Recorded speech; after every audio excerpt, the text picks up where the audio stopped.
si estás escuchando esto. Ya es demasiado tarde. Las palabras de Maya, distorsionadas por la estática de una grabación apresurada, se clavaron en el silencio opresivo de mi habitación. Eran un fantasma, una voz que creía haber perdido para siempre, ahora emergiendo de un pequeño celular viejo que había encontrado metido en el fondo de una caja de zapatos bajo mi cama. El aire se volvió pesado, denso, como si el propio tiempo se hubiera detenido para escuchar. La encontré por accidente, en medio de un arrebato de dolor y rabia, decidida a purgar mi espacio de cada recuerdo suyo, de cada vestigio que me recordara el vacío que había dejado. Y allí estaba.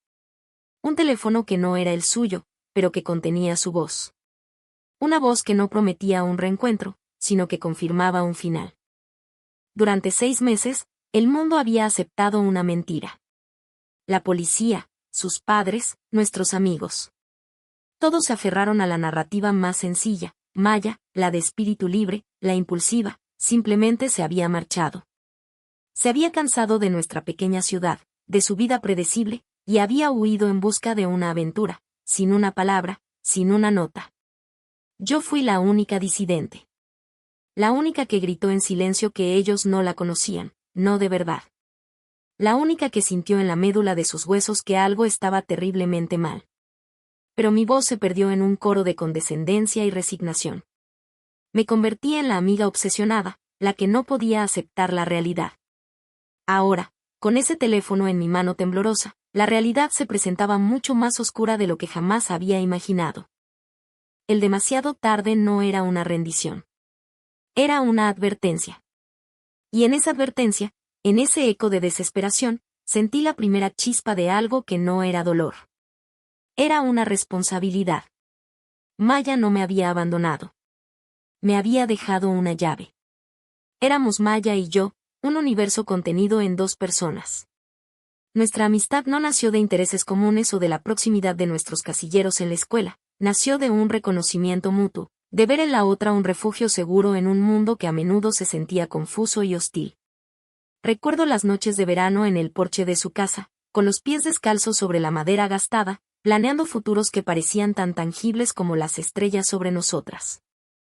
Hablábamos de viajar por el mundo, de escribir un libro juntas, de abrir una pequeña cafetería con estanterías repletas de novelas y el olor a café recién hecho. Tú y yo contra el mundo, Elena, me decía, y su sonrisa tenía el poder de disipar cualquier nube de duda. Ella era la audaz, la que hablaba primero, la que se atrevía a soñar en voz alta. Yo era la observadora, la que guardaba sus sueños en el corazón, la que encontraba en su valentía el permiso para ser yo misma. Conocía sus miedos más profundos, aquellos que escondía detrás de una fachada de confianza inquebrantable, el miedo a no ser suficiente, el terror a la mediocridad, la ansiedad secreta de que un día sus alas no fueran lo suficientemente fuertes para llevarla a donde quería ir.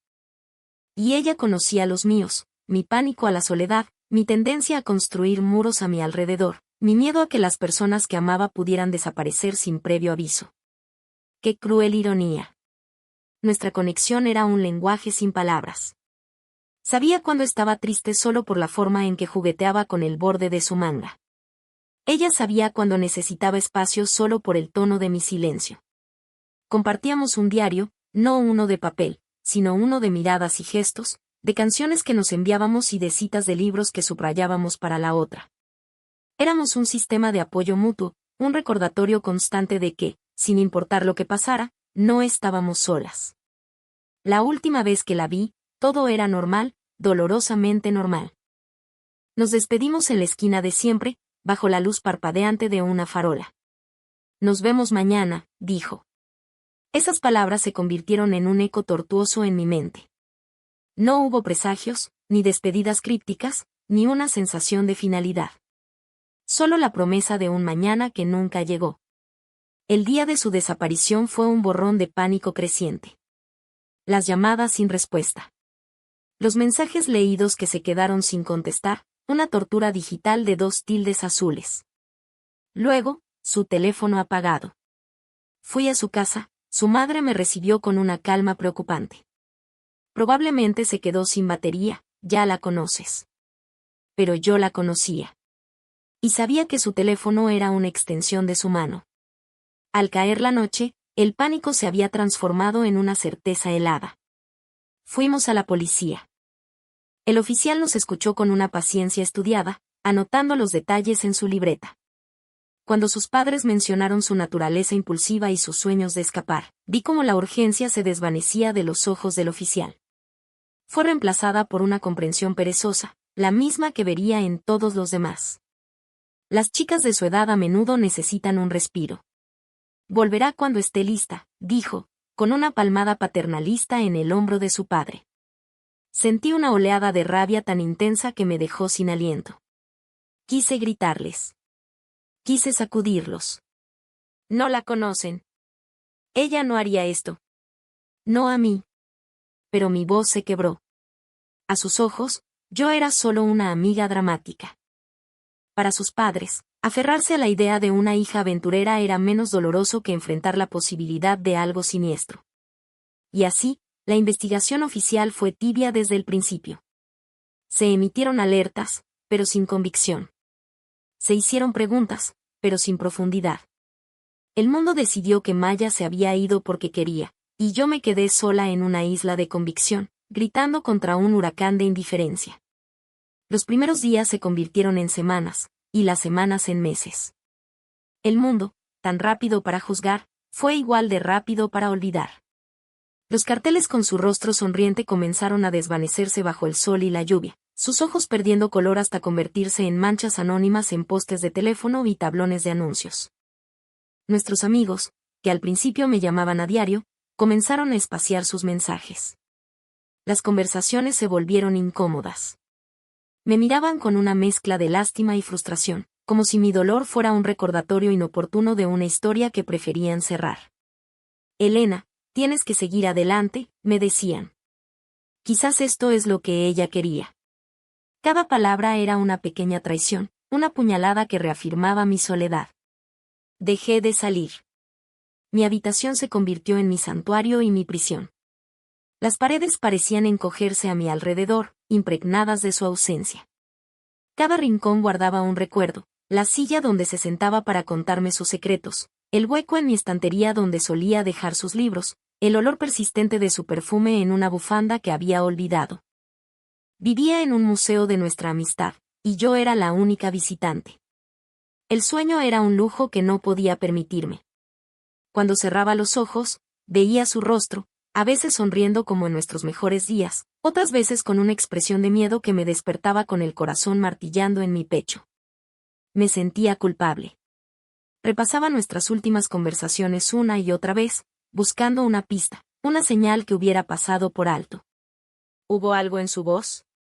¿Una sombra en sus ojos? La culpa era un veneno lento, que me convencía de que, de alguna manera, yo le había fallado. Sus padres dejaron de devolver mis llamadas. Creo que mi insistencia, mi negativa a aceptar su versión, se había vuelto demasiado dolorosa para ellos. Me convertí en la encarnación de su peor miedo, y era más fácil excluirme que enfrentarlo. Estaba completamente sola, atrapada en un limbo de duelo sin cierre, de luto por alguien a quien todos los demás consideraban simplemente ausente. El dolor era una presencia física, una opresión constante en mi pecho que dificultaba la respiración. Toqué fondo el día que su madre me llamó, después de meses de silencio, solo para pedirme que dejara de publicar sobre Maya en las redes sociales. Nos estás haciendo daño, Elena. Necesitamos pasar página. Colgué el teléfono y un sollozo seco y desgarrador se apoderó de mí. El mundo no solo la había olvidado, me estaban pidiendo activamente que participara en ese olvido. Ese día, me di por vencida. Me rendí a la desesperanza. Si el mundo no iba a buscarla, si su propia familia no lo hacía, ¿qué podía hacer yo? Era una chica rota contra un muro de apatía. La tristeza se convirtió en una niebla gris que lo teñía todo, despojando al mundo de su color y su significado. Fue en medio de esa niebla, en un acto de nihilismo, que decidí limpiar mi habitación. Quería borrarla, no por ellos, sino por mí. No podía soportar más los recordatorios. Arranqué los pósters de las paredes, guardé las fotos en una caja, y fue entonces, al mover una pila de viejas cajas de zapatos, que la vi. Una caja que no recordaba haber puesto allí. Dentro, Anidado entre viejas cartas que nos habíamos escrito, estaba el teléfono. Y fue entonces cuando escuché su voz. La voz que lo cambió todo. Al principio, la grabación me sumió en una espiral de terror aún más profunda. Demasiado tarde. La frase resonó como una sentencia de muerte. Mi primera reacción fue la desesperación total. Significaba que había llegado tarde, que cualquier cosa que pudiera haber hecho ya no importaba. Me acurruqué en el suelo, con el teléfono en la mano, y lloré como no había llorado en meses, un llanto por la finalidad, por la confirmación de mi peor pesadilla. Pero a medida que la noche avanzaba y el shock inicial se disipaba, algo más comenzó a filtrarse a través de la pena. Escuché la grabación una y otra vez. Detrás del pánico en su voz, había algo más, confianza. Me estaba hablando a mí. No era una nota de suicidio. No era una confesión. Era un mensaje. Maya, la chica que me conocía mejor que nadie, había elegido dejarme esto. Había confiado en que yo lo encontraría. Había confiado en que yo entendería. ¿Por qué en mi habitación? Porque era el último lugar donde alguien buscaría. Era nuestro lugar seguro. De repente, la frase demasiado tarde adquirió un nuevo significado. No significaba es inútil. Significaba que el tiempo para una solución convencional, para ir a la policía, para una búsqueda normal, había pasado. Significaba que ella estaba más allá de ese tipo de ayuda. Significaba que el juego había cambiado y las reglas eran diferentes. Y ella me había pasado el relevo. Una oleada de claridad cortó la niebla de mi dolor. La culpa que me había paralizado se transformó en un propósito. El dolor no desapareció, pero encontró un cauce. Ya no era una víctima pasiva del destino, era la depositaria del último deseo de mi amiga. Esa noche, por primera vez en 6 meses, no me sentí sola. Sentí que Maya estaba conmigo, no como un fantasma que me atormentaba, sino como una fuerza que me impulsaba. Se secaron mis lágrimas. La tristeza dio paso a una determinación fría y afilada. No sabía qué estaba buscando, ni a qué me enfrentaba, pero sabía una cosa, no iba a fallarle. La chispa se había encendido. El duelo se había convertido en una misión. El primer paso fue acceder al teléfono. Estaba protegido por una contraseña, por supuesto. Intenté las combinaciones obvias, su cumpleaños, el nombre de su perro, ninguna funcionó. Me detuve y pensé. ¿Qué elegiría Maya? Algo que solo yo supiera. Entonces lo recordé. La fecha de nuestro aniversario de amistad, el día que nos conocimos en el patio de la escuela primaria, un día que celebrábamos cada año con un ritual tonto.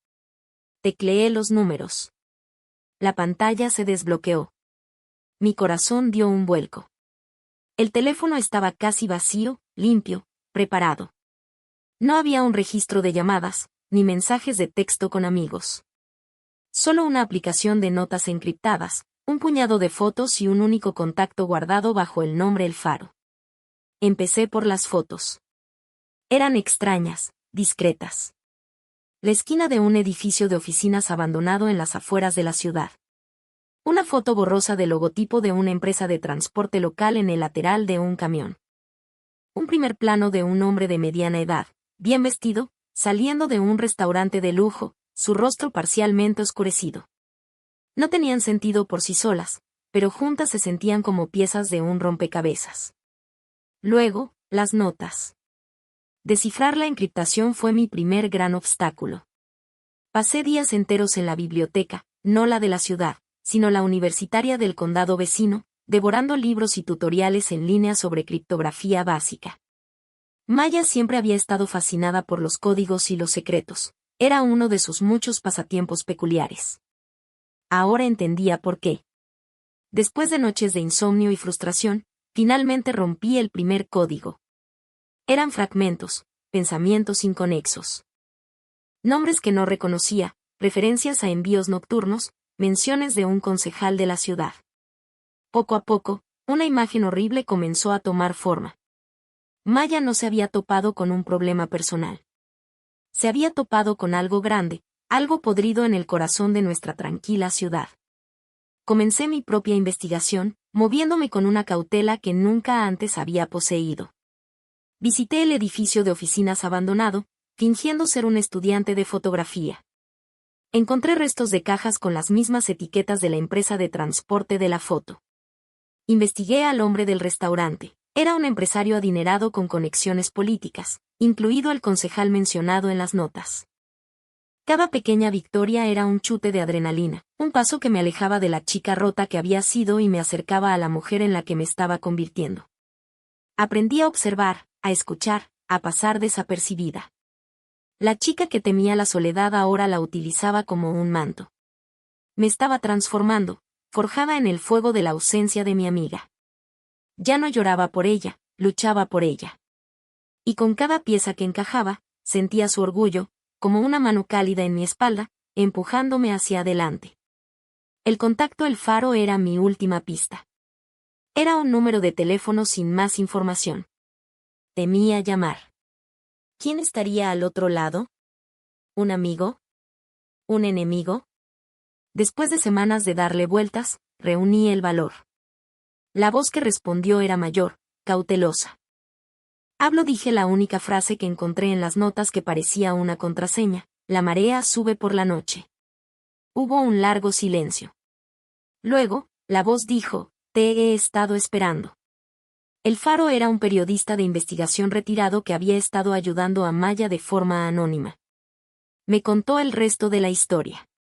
Maya había descubierto que la empresa de transporte, propiedad del empresario de la foto, estaba siendo utilizada como tapadera para el tráfico de personas, una operación protegida por figuras políticas locales. Había reunido pruebas, documentos, testimonios. Estaba a punto de exponerlos cuando se dieron cuenta. La desaparición no fue un secuestro violento. Fue una elección forzada. Le dieron un ultimátum: desaparecer y mantener a su familia a salvo, o quedarse y enfrentarse a las consecuencias, que sin duda nos alcanzarían a todos, incluyéndome a mí. Maya eligió protegernos. Se escondió, cortando todo lazo, dejando atrás solo ese teléfono, una botella lanzada al mar con la esperanza de que yo la encontrara. El demasiado tarde significaba que ya no podía ser ella quien contara la historia. Tenía que ser yo. El periodista tenía parte de las pruebas, pero necesitaba la pieza final, una copia de un libro de contabilidad que Maya había mencionado pero que no había podido entregarle. Su última nota encriptada me dio la ubicación, un casillero de almacenamiento alquilado a mi nombre. Ella sabía que nunca lo encontrarían si no me encontraban a mí. El clímax de mi viaje no fue un reencuentro feliz. No fue encontrar a Maya viva y a salvo en algún lugar remoto. El clímax fue caminar hacia ese casillero, con el corazón en la garganta, sabiendo que toda su confianza, todo su sacrificio, se reducía a ese momento. Dentro, encontré una mochila. Y dentro de la mochila, el libro de contabilidad. Con las manos temblorosas, se lo entregué al periodista. El momento de la redención no fue cuando la historia salió en las noticias nacionales, aunque ver caer a esos hombres poderosos, ver sus rostros expuestos a la luz, fue una reivindicación feroz. No fue cuando sus padres me llamaron, llorando, pidiendo perdón por no haberme creído. No fue cuando la ciudad renombró una plaza en honor a Maya, la heroína que nunca supieron que tenían. La verdadera redención ocurrió en un momento mucho más tranquilo. Una semana después de que todo terminara, recibí un sobre sin remitente. Dentro había una sola foto Polaroid. Era la vista desde una playa, con una montaña al fondo que no reconocí. En la parte de atrás, con su letra inconfundible, solo 2 palabras: lo logramos. Y supe que estaba a salvo. Y libre. Había completado su misión. Y al hacerlo, había encontrado la mía. Mi viaje no terminó con esa nota. En muchos sentidos, apenas comenzaba. La persona que salió de esa prueba no era la misma que entró. La chica tímida y temerosa se había quedado atrás, reemplazada por una mujer que había mirado a la oscuridad de frente y no había parpadeado. El dolor por la ausencia de Maya nunca desaparecerá por completo. Es una cicatriz que llevo con honor, un recordatorio del amor que la impulsó y de la fuerza que me otorgó. Pero el dolor ya no me define. Se ha transformado en otra cosa, en gratitud. Estoy agradecida por la amistad que me moldeó, por la confianza que me salvó y por el propósito que me dio. Aprendí que la verdadera fuerza no reside en la ausencia de miedo, sino en actuar a pesar de él. Aprendí que el duelo no es un final, sino una transformación. Es un proceso alquímico que, si se lo permites, puede convertir la pérdida más devastadora en la más poderosa de las motivaciones. Maya me enseñó a luchar, incluso después de haberse ido. Su legado no está solo en la plaza que lleva su nombre o en los titulares que se desvanecieron. Su legado vive en mí. Vive en la forma en que ahora enfrento el mundo, con los ojos abiertos, con el corazón valiente y con la convicción inquebrantable de que una sola voz, impulsada por el amor, puede hacer temblar los cimientos de la injusticia. Si estás escuchando esto, si alguna vez te sientes perdido en tu propio silencio, abrumado por un dolor que parece insuperable, quiero que sepas algo. Tu herida no tiene por qué ser tu tumba. Puede ser el suelo fértil del que nazca una nueva versión de ti, una versión más fuerte, más sabia, más resiliente de lo que jamás creíste posible. No estás solo en tu lucha. A veces, la ayuda no llega en la forma que esperamos. A veces, llega como un susurro del pasado, como una responsabilidad inesperada, como una misión que te elige a ti. Acepta ese llamado. Deja que tu dolor te guíe. Deja que te transforme. Porque dentro de tu historia de sufrimiento se esconde tu historia de poder. Y puede que descubras, como yo, que el momento en que creíste que todo estaba perdido fue, en realidad, el momento en que todo comenzó.